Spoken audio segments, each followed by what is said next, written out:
প্রয়োজন। অনগ্রসর যারা তাদের, অনগ্রসর যারা নারী হতে পারে, পুরুষ হতে পারে, অনগ্রসর যারা তারা শুধুমাত্র নারী না, নারী কোটার আমাদের দরকার না।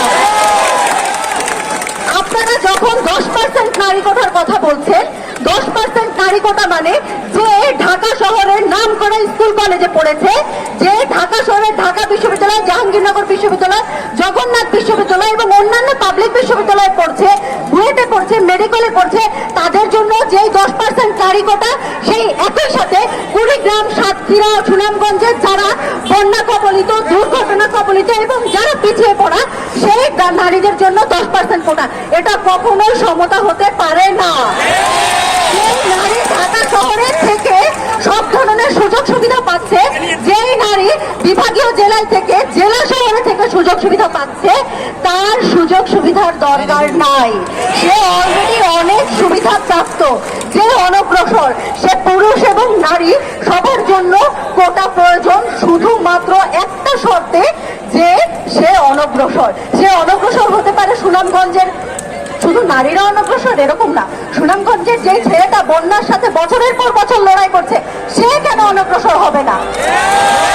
কেন পাবলিক বিশ্ববিদ্যালয়ে পড়ছি, মেডিকেলে পড়ছি, আমরা ইঞ্জিনিয়ারিং ইউনিভার্সিটিতে পড়ছি, তারপরে আমাদের কেন এই অনগ্রসরদের 10% কোটা আমাদের কেন প্রয়োজন? আমরা এই কোটা চাই না। সেই একই সাথে আমি বলতে চাই যে রেলওয়েতে 82% কোটা, পোষ্য কোটা, এই কোটা অলরেডি কর্মকর্তা, তার ছেলে মেয়েরা কেন কর্মকর্তা হবে? আর আমার বাবা কৃষক, আমি কেন আবার ফিরে যাব আমার রান্নাঘরে? যে ছেলে আত্মাটা খেয়ে লিভিং রুমে পড়াশোনা করে, তার আপনার মেধার দাম নাই, কিন্তু যার বাবা অলরেডি একজন কর্মকর্তা, আপনারা তাকে কোটা দিয়ে দিয়ে দিয়ে দিয়ে সুবিধাবাদী বানিয়ে দিয়েছে। এই স্ট্রাগল সে দেখে নাই, এই সংগ্রাম সে দেখে নাই, এক বেলা খেয়ে থাকার যে কষ্ট সে এটা দেখে নাই, 18 ঘন্টা পড়াশোনার যে কষ্ট সে ওটা দেখে নাই। আপনারা সেই সুবিধা যারা পাচ্ছে, সুবিধা প্রাপ্ত জনগোষ্ঠীকে আরো সুবিধা দিচ্ছেন, এরকম বৈষম্য কেন? মুক্তিযুদ্ধের 54 বছর পরে এসেও এরকম বৈষম্য কেন? আমরা এই বৈষম্য নিপাত চাই। আমরা চাই সারা বাংলার যত মেধাবী ছাত্রছাত্রী আছে সবাই সমান সুযোগ সুবিধা পান, সবাই সমান সুযোগ সুবিধা পাবে। আপনারা যারা প্রতিবন্ধী, শারীরিকভাবে যারা চ্যালেঞ্জ, তাদের সাথে আমাদের কোনো সমস্যা নাই। আপনারা কোটার হকদার, আপনারা প্রকৃত হকদার। যে বান্দরবনে, যে আদিবাসী বান্দরবনে থাকছে, যার ওখানে হাসপাতাল নাই, স্কুল নাই, সেই আদিবাসী কোটার হকদার। কেন আপনার বাবা কর্মকর্তা, আপনি কেন কোটা নেবেন?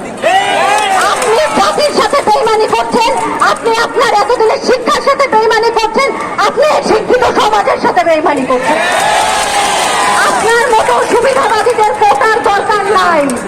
আপনারা যখন এই সাধারণ জনগণের সংগ্রাম দেখেন না, সাধারণ জনগণের এই বৈষম্যহীন জীবন দেখেন না, যে একবেলা খেলে সংগ্রাম আপনারা দেখেন না, তার ক্ষুধার কষ্ট আপনি বোঝেন না, যার বাবা জমিতে কাজ করতে করতে হাতে কোড়া ফেলে দিয়েছে, তার বাবার কষ্ট আপনি বোঝেন না।